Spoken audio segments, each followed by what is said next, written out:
नमस्कार, बहुत स्वागत है आपका। न्यूज स्टेट देख रहे हैं आप। मैं हूं आपके साथ शिखा राणा। देखिए, धर्म जो सिर्फ पहचान नहीं बल्कि एक व्यक्ति की सोच, कर्म और जीवन यात्रा का हिस्सा होता है। लेकिन जब यही धर्म किसी सार्वजनिक व्यक्ति के लिए सवालों का कारण बन जाए तो बहस केवल उस व्यक्ति तक सीमित नहीं रहती बल्कि पूरे समाज तक पहुंच जाती है। और आज हम बात करेंगे ऐसी एक यात्रा की जहां आस्था, बदलाव, पहचान और सार्वजनिक आलोचना सब एक साथ खड़े नजर आते हैं। सोशल मीडिया पर एक्टिव, अपने विचारों को बेझिझक रखने वाली और हाल के दिनों में धर्म का रास्ता छोड़ने की बात कहकर चर्चा में बनी हर्षा रिछारिया की। और हमारे साथ हर्षा रिछारिया जुड़ चुकी है। हर्षा, बहुत बहुत स्वागत है आपका न्यूज स्टेट पर। हर्षा, मैं मां सीता नहीं हूं जो अग्नि परीक्षा दूंगी। मैं जान सकती हूँ कि आपने बात क्यों कही? क्योंकि काफी ज्यादा जो आपकी बात है, जो आपने वीडियो अपलोड किया, काफी ज्यादा वायरल हो रहा है। इस बात को कहने की वजह क्या रही? बिल्कुल, मैंने सही बात बोली। देखिए, मैं माँ सीता नहीं हूँ और मैं उनके पैरों की धूल भी नहीं हूँ। मैं छोटी सी एक बहुत तुच्छ सी प्राणी हूँ, मनुष्य हूँ।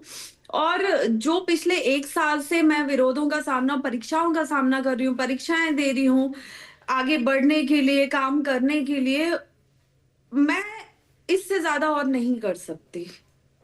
लेकिन हर्षा, ऐसा क्या हुआ जो आपने इतनी बड़ी बात कह दी? आपकी परीक्षा कौन ले रहा है? मेरी परीक्षा बहुत से धर्मगुरु, साधु संत ले रहे हैं, समाज के लोग ले रहे हैं। हालांकि मुझे ट्रोलर्स से, ट्रोलिंग से मुझे फर्क नहीं पड़ता, वो फर्क मुझे पड़ना ही बंद हो गया। लेकिन मुझे उनसे फर्क पड़ता है जो खुद को धर्म का गुरु बताते हैं, साधु सन्यासी बताते हैं। मैं सब पे नहीं बोल रही हूँ, लेकिन कुछ लोगों पे। और जब वो बिना मतलब में, जस्ट इसलिए क्योंकि ईश्वर की वजह से मेरा थोड़ा सा नाम हो गया, तो उनको लगता है कि अब इसको यहीं रोक दो, इसको आगे बढ़ने मत दो। तो वो जो मुझे दबाने की निरंतर कोशिश हो रही है, और मैं जहां भी जा रही हूँ, जो कार्य कर रही हूँ, उसमें तुरंत मुझे पीछे हटाने की कोशिश हो रही है। तो इतनी कितनी मैं परीक्षाएं दूं और किस किस गलती की सजा मैं भुगतूं? मुझे गलती भी तो नहीं पता।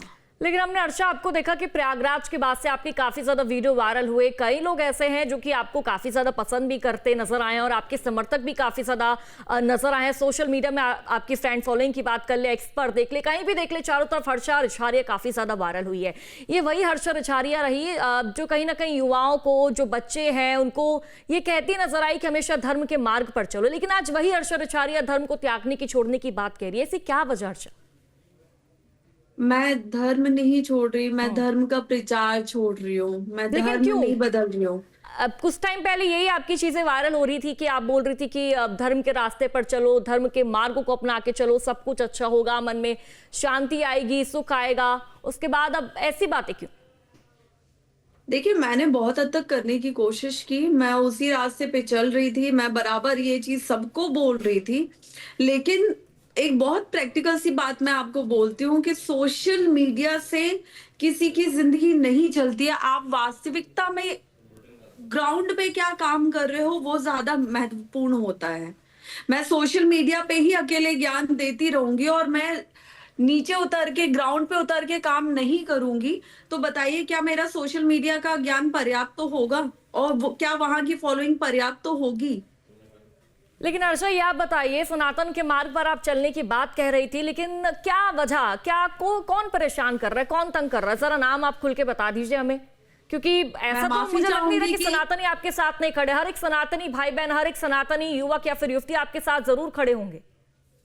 ये सनातन का मतलब ये एकजुट रहना है, एक दूसरे को जोड़ना होता है। तो ये जो सनातन का मतलब आज आप जो मुझे बता रहे हो, ये मुझे लगता है कि मुझसे पहले उन कुछ धर्म गुरुओं को पता होना चाहिए, जो बड़े बड़े मंच से नारी को पूजने का ज्ञान देते हैं, बड़े बड़े मंच से डाकू रत्नाकर की कहानियां सुनाते हैं, महर्षि वाल्मीकि की कहानियां सुनाते हैं। उनको भी तो ये ज्ञान मिलना चाहिए ना। और जबकि उनके पास है ये ज्ञान, उनको पता है कि ऐसा करना चाहिए, लेकिन कौन कितना उस पे अमल कर रहा है? लेकिन हर्षा, हमने वो भी चीजें देखी जब आप महाकुंभ के बाद काफी ज्यादा वायरल हुई। तमाम जो धर्म गुरु हैं वो आप पर कहीं ना कहीं, उनकी जो कृपा आप पर बनी हुई थी, कहीं ना कहीं हर्षा रिछारिया का वो भी काफी ज्यादा प्रचार प्रसार करे थे। लेकिन अब क्या वजह रही कि हर्षा ये कह रही है कि मैं अब धर्म का प्रचार नहीं करूंगी, धर्म का प्रचार करना छोड़ दूंगी? कौन वो गुरु है, कौन वो साधु संत हैं जो आपको तंग कर रहे, परेशान कर रहे, जिनकी वजह से आप धर्म का प्रचार ना करने की बात कह रही हैं? देखिए, मैं किसी का नाम नहीं लूंगी, लेकिन हाँ, मैं किसी अपने कुटिया में बैठ के, अपने आश्रम में बैठ के मैं सिर्फ कुछ लोगों को ज्ञान नहीं दे सकती हूँ। मैं उसके लिए काम करने में यकीन रखती हूँ। दो चार हम अपने धर्म गुरुओं को छोड़ दें, और मुझे लगता है कि कुंभ के दौरान भी जो मेरे समर्थन में आए थे, क्या कुंभ के बाद वो बराबर मेरे साथ खड़े रहे हैं, या उन्होंने अपनी कृपा दृष्टि मुझ पे डाली है, या उन्होंने ये बोला है कि बेटा तुम करो, हम खड़े हो पीछे, या जो लोग मेरा विरोध कर रहे हैं उन्होंने उनको बोला है कि आप इस बच्ची का विरोध मत करो।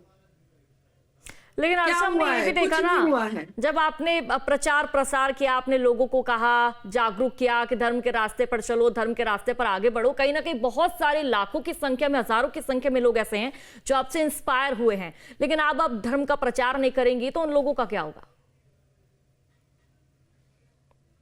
पिछले 40 घंटे से मेरे पास काफी सारे मैसेजेस आ रहे हैं, डीएम्स आ रहे हैं, पूरे देश भर से, विदेशों से भी, अलग अलग राज्यों से, कि दीदी आप ऐसा मत करो, क्योंकि आप ऐसा करोगी तो हमारी उम्मीदें धर्म को लेके टूट जाएंगी।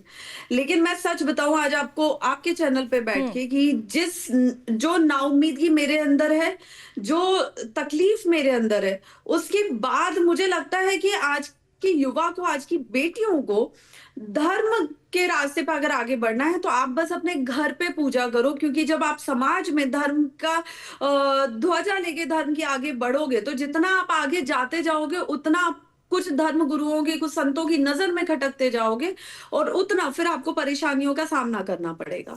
अच्छा हर्षा, अपना अनुभव भी जरा हमसे शेयर कीजिए, हमारे चैनल के माध्यम से जनता तक पहुंचाइए। लास्ट 14 जनवरी, लास्ट मकर संक्रांति से लेकर आज, यानी कि आज 14 जनवरी मकर संक्रांति तक, कैसा आपका अनुभव रहा? आपकी जर्नी में क्या कुछ चेंजेस हुए? क्या कुछ अच्छा आपके साथ हुआ? क्या कुछ बुरा आपके साथ हुआ? अच्छा तो मुझे कुछ भी याद नहीं है, बुरा बहुत कुछ याद है। और एक अच्छी चीज जो मैं आपको बता दूं, कि इस एक साल में अनुभव इतने मिले, लोगों को पहचानने की क्षमता इतनी मिली है, लोगों पे विश्वास ना करने की जो एक ताकत मिली है, लोगों के चेहरे पढ़ने की जो ईश्वर ने कृपा दी है, तो मुझे लगता है ये एक पॉजिटिव है, जो नेगेटिव होके भी मुझे पॉजिटिवली मिला है। क्योंकि शायद अगर मैं असल जिंदगी में आम जिंदगी जी रही होती, तो ये जो अनुभव है, ये मुझे अगले 20-25 सालों में भी नहीं मिल पाता। लेकिन अर्षा, वो लाइमलाइट भी तो काफी अच्छा लगा होगा ना, जब प्रयागराज के बाद आप काफी ज्यादा फेमस हुई, हर कोई न्यूज चैनल, हर कोई व्यक्ति, बस उसकी जुबान पर एक ही नाम था, अर्षा रछारिया। वो लाइमलाइट वो वक्त भी काफी अच्छा रहा होगा अर्षा। आपको मैं एक बात बताऊं, जिस वक्त ये जो वायरल होना स्टार्ट हुआ था, जब तक ये पॉजिटिव वे में था ना, तब तक तो ये मुझे तक पहुंचा ही नहीं था। और जब तक ये मुझे तक पहुंचा, क्योंकि आपको भी पता है कि महाकुंभ में, अखाड़ों के दौरान, मेले के दौरान वहां पे प्रॉपर नेटवर्क नहीं आ रहे थे। मैं मीडिया इंटरव्यू दे रही थी, लेकिन मुझे ये नहीं पता था कि मीडिया में चल क्या रहा है। और जब तक मैं कुंभ से निकल के शहरी क्षेत्र में आई, प्रयागराज में निकल के आई, जब तब तक मेरे पास आया, तब तक तो ट्रोलिंग इतना बढ़ चुका था, नेगेटिव चीजें इतनी बढ़ चुकी थी, बयानबाजी इतनी बढ़ चुकी थी, तो मुझे लगता है कि मुझे खुश होने का मौका दिया ही नहीं गया कि मैं उसे इंजॉय कर पाती। नहीं, मेरे अंदर सिर्फ और सिर्फ सवालपन पे है, सिर्फ और सिर्फ ये क्वेश्चन मार्क आया है कि ऐसा क्यों, मैंने ऐसा किया क्या था, ये सब हुआ क्यों है, वो क्यों क्यों क्यों कैसे, वो सब बढ़ गया मेरे अंदर। अच्छा हर्षा, हमने आपको कुंभ के अंदर देखा, जिस तरह आप काफी ज्यादा वायरल हुई, आपकी एक कहानी, आपका हर एक अंदाज काफी ज्यादा वायरल हुआ। तो मैं आपसे ये भी यहाँ पर जानना चाहूंगी, आप कुंभ में जब थी, वहां पर आप जिस तरह भक्ति भाव में लीन नजर आई, तब आप ज्यादा खुश थी, या फिर जब कुंभ खत्म होने के बाद आप वहां से आई तब आप ज्यादा खुश नजर आई? जब मैं कुंभ में थी, और देखिए मेरा जो उद्देश्य था कुंभ में जाने का, वो यही था कि मैं 1 महीने के लिए जाऊंगी, मैं अलग अलग आश्रमों में रुकूंगी, मैं अलग अलग साधु संतों से धर्म की चर्चा करूंगी, क्योंकि मुझे बहुत अच्छा लगता है जब मुझे कुछ सीखने को मिलता है। मैं बहुत अच्छी लिसनर हूं, तो मुझे बहुत अच्छा लगता है सुनना। तो मेरा वो था कि मैं 1 महीने में सबसे मिलके और सबका सब कुछ जान के, कि साधना कैसे होती है, तपस्या कैसे होती है, ये सब मुझे जानना था। लेकिन जो जान के मैं निकली हूँ वो अलग ही लेवल का है, जो मुझे जानना था वो तो मैं जान ही नहीं पाई हूँ।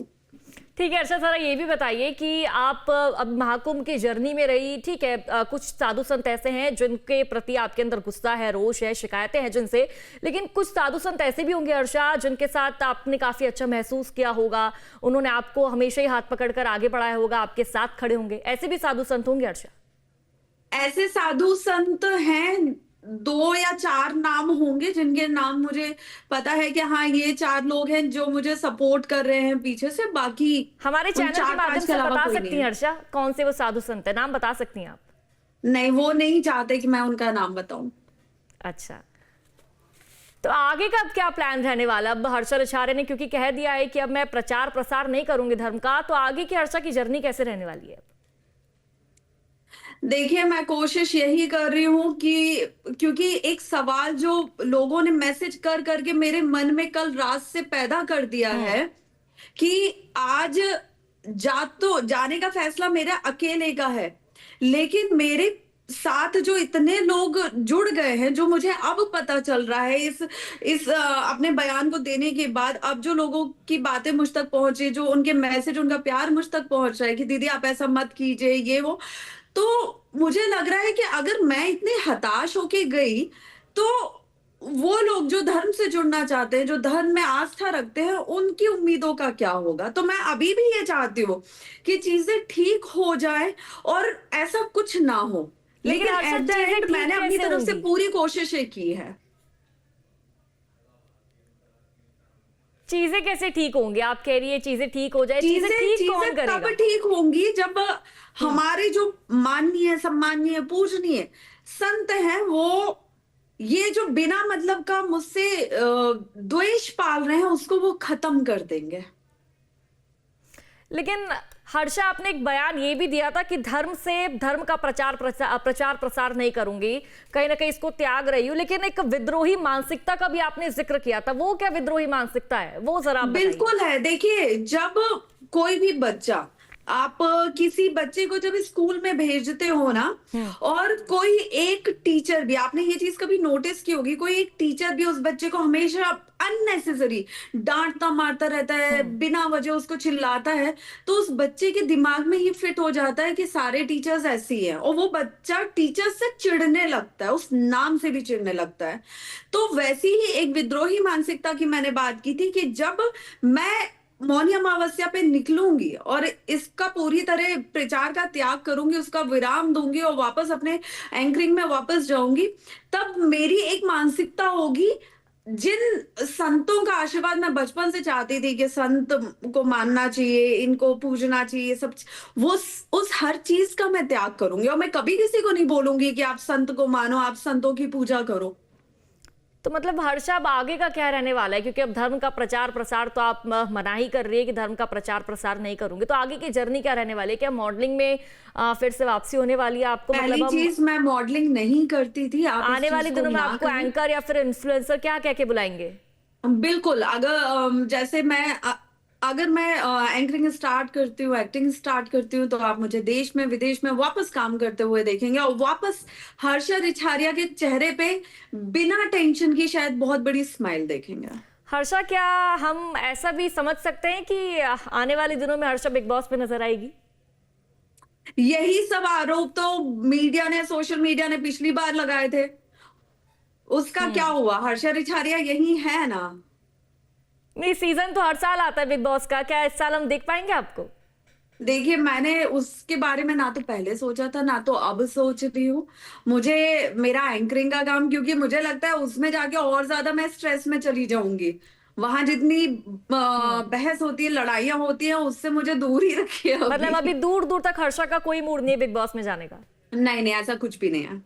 ठीक है, तो आप ये बात बोल रही है हर्षा कि अब मतलब प्रचार प्रसार नहीं होगा धर्म का, तो मतलब सनातन और आप जिस तरह से अभी बोल रही है कि धर्म का प्रचार प्रसार नहीं होगा, दोनों बैलेंस कर पाएंगी आप? क्यों नहीं कर पाऊंगी? मैं पहले कर रही थी। पहले की बात अलग थी हर्षा, अब की बात अलग है। अब हर्षा रिछारिया एक नाम है, एक फेमस नाम, हर कोई व्यक्ति हर्षा को जानता है अब। वो देखिए ईश्वर की कृपा है कि आज हर कोई मुझे जानता हो। आप इतने अच्छे से ये बात बोल रहे हो तो उसके लिए बहुत बहुत धन्यवाद कि ये थोड़ी सी खुशी आप जो बीच बीच में मुझे डोज देते जा रहे हो। लेकिन देखिए मुझे लगता है कि मैं अपने काम को और अपनी आध्यात्मिक जर्नी को जो मुझे अब पर्सनली करनी है वो हम्म। मैं आराम से कर सकती हूँ। तो हर्षा मतलब मौनी अमावस्या में कुछ अलग या खास देखने को मिलेगा, यानी कि हम यूं कहें कि विदाई होगी अब? बिल्कुल, बिल्कुल। मौनी अमावस्या पे मैं प्रयागराज पहुँचूँगी और वहाँ पे संगम तट पे डुबकी मारूँगी, उसके बाद ही इस यात्रा को, इस प्रचार को हर हर महादेव कहूँगी। अगर संगम तट पर हर्षा माँ गंगा ने अगर कुछ कहा आपको कि हर्षा बेटा रुक जाओ, फिर आप क्या करेंगी?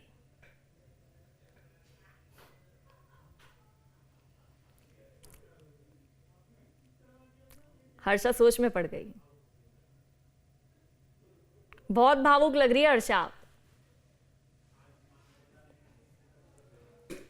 आज मां नर्मदा के तट पर है आप। हर एक व्यक्ति, अगर मैं भारत की करूं, बात मध्य प्रदेश की करूं, हर्षा मध्य प्रदेश में तो आप बड़ी हुई हैं, पली है। हर एक मध्य प्रदेश का व्यक्ति कहीं ना कहीं उसके मन में हर जगह हर्षा छाई हुई है कि हर्षा ने हमें इंस्पायर किया है।